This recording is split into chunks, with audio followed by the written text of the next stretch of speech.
Bem, quais são as células gliais que compõem o sistema nervoso central? Como a gente já falou aqui, o encéfalo e a medula, eles têm dois tipos de células que são células residentes, habitantes ali no tecido neural.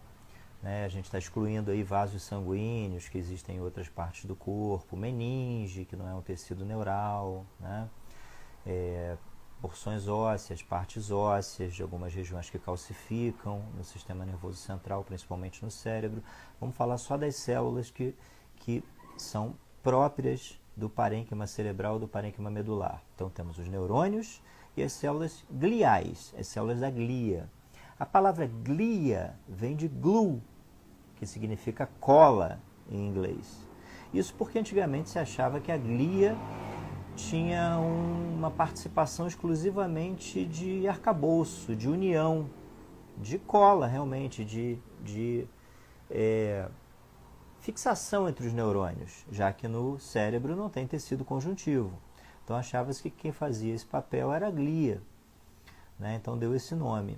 Só que mais tarde a evolução aí da neurobiologia, das neurociências em geral, mostrou que a glia é muito mais participativa do que apenas arcabouço, apenas suporte mecânico, né, físico para o funcionamento dos neurônios. Muito pelo contrário, os neurônios só conseguem funcionar se a glia estiver funcionando bem, né? Então, que tipos de glia existem, né? Quando a gente fala glia, a gente está falando de vários tipos diferentes. Assim como quando a gente fala em neurônios, são vários tipos diferentes de neurônios.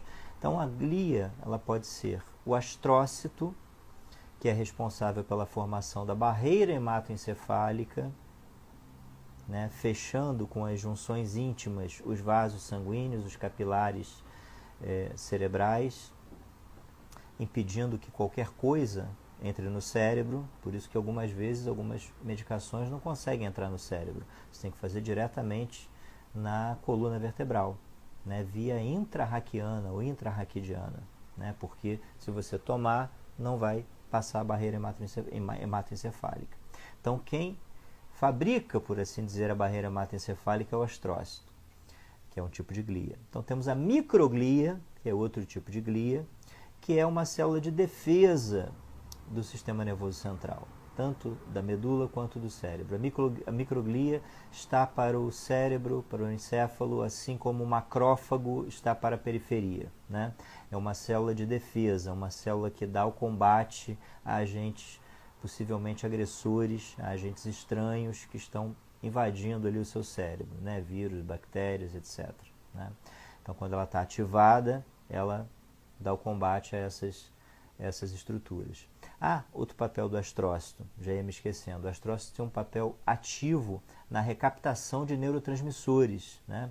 Então, o neurotransmissor, quando há conexão entre um neurônio e outro, numa sinapse, o neurotransmissor tem que se ligar ao seu receptor e desaparecer.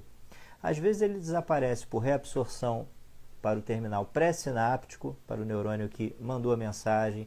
Às vezes ele é absorvido para o terminal pós-sináptico, para o neurônio que recebeu a mensagem. E às vezes é o astrócito que capta ele, né, para tirar o neurotransmissor ali e cessar o estímulo.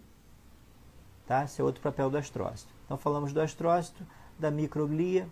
Temos os oligodendrócitos, que fazem a bainha de mielina. A bainha de mielina é uma bainha, né, uma carapaça, um envoltório de mielina, que é uma estrutura gordurosa e que faz com que o axônio tenha um isolamento elétrico e que faz com que o estímulo elétrico, iônico, melhor dizendo, ocorra de forma saltatória e mais rápida, né, fazendo com que quaisquer funções neurológicas, sejam sensibilidade, motricidade, coordenação, visão e etc., ocorra mais rapidamente, né? Porque existe um isolamento ali que impede que o estímulo neuroiônico, por assim dizer, tenha que percorrer toda a extensão do astrócito, e sim vá percorrendo saltatoriamente só nas regiões onde não há bainha de mielina, nos pequenos intervalos em que não há bainha de mielina, no chamado nódulo de Ranvier. Tá? Outro tipo de célula glial, as células do epitélio ependimário. São as células que revestem o interior dos ventrículos, das cavidades cerebrais, que são repletas de líquido cerebroespinal, ou líquor, né? Então, a célula ependimária é um tipo de célula glial e epitelial, uma mistura de célula glial e epitelial, né? E, finalmente, temos no sistema nervoso periférico a célula de Schwann, que faz o mesmo papel do oligodendrócito no sistema nervoso central. Só que no sistema nervoso periférico, envolvendo os nervos periféricos, temos a célula de Schwann, também mielinizando os nervos periféricos e contribuindo para que o impulso neurônico seja mais rápido, mais veloz e a gente consiga realizar as nossas tarefas de forma mais eficiente, tá? Então, esses são os tipos de glia e as respectivas funções de forma bastante resumida, tá? Astrócito, oligodendrócito, célula de Schwann, microglia e células ependimárias. Tá bom? Obrigado. Até o próximo vídeo.